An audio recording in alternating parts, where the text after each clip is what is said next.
আজি আমি আলোচনা কৰি আছো ডাইৰেক্ট টেক্স আৰু ইনডাইৰেক্ট টেক্সৰ বিষয়ে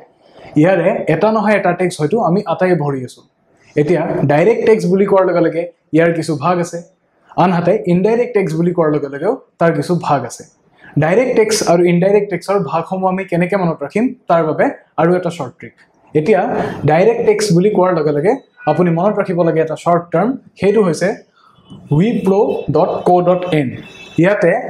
we goes for wealth tax pro goes for property tax co goes for corporate tax aru in goes for income tax excuse me নাই actually আপোনাক কোৱা নাই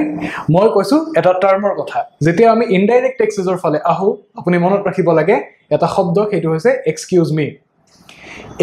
এৰ আপুনি ভাগকেটা কেনেকৈ মনত ৰাখিব হেয়া মই আপোনাক দেখাই দিছো x goes for excise tax cu goes for custom tax